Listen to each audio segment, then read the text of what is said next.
أهالي سنجار من الشيوخ ورجال الدين والوجهاء وشيوخ العشائر نشكر دائرة الإعلام وكل الحاضرين من القنوات الفضائية والإذاعات لإتاحة الفرصة لنا بأن نوصل رسالة حقيقية لأهالي سنجار المظلومين والمضحين. أهالي سنجار الذين هم سمدوا ووقفوا في هذا الجبال بعدم وجود أي قوة عراقية هنا يوم 3/8، يوم الخيانة العظمى، يوم الأسود في تاريخ الإنسانية.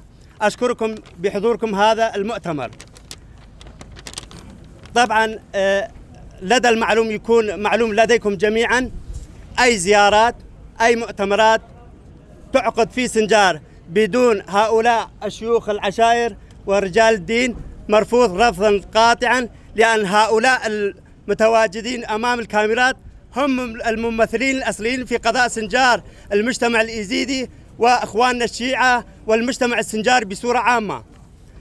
هذا البيان صادر عن رجال الدين وشيوخ الأفاضل، نقرأ لكم. بسم الله الرحمن الرحيم.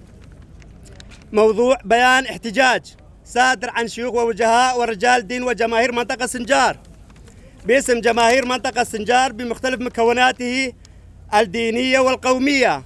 نعلن عن احتجاجنا ورفضنا القاطع للوفد الزائر إلى قضاء سنجار لكون الزيارة مبنية على خطة تتعامل مع فئة غير فعالة ولا تمثل طموحات المجتمع السنجاري والإيزيدي والشيعي السنجاري بصورة عامة، وغير معاشرين معاناة وواقع سنجار المزري. ونكرر رفضنا لأي وفد أو سياسة خارج إرادة أهالي سنجار وخاصة المتواجدين على أرض الواقع، ونعتبر هكذا خطط غير مدروسة لا تخدم مصالح الدولة وأهالي سنجار. عليه أن نطالب من المعنيين لعدم تكرار هكذا خطط وأفعال لا تتطابق مع متطلبات واحتياجات أهل المنطقة، والبحث عن حلول للقضية الإيزيدية.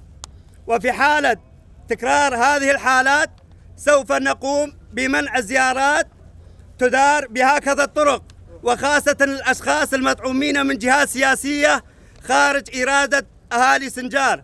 مع الشكر والتقدير، شيوخ ووجهاء ورجال دين منطقة سنجار 5/7/2020. شكرا لكم جميعا.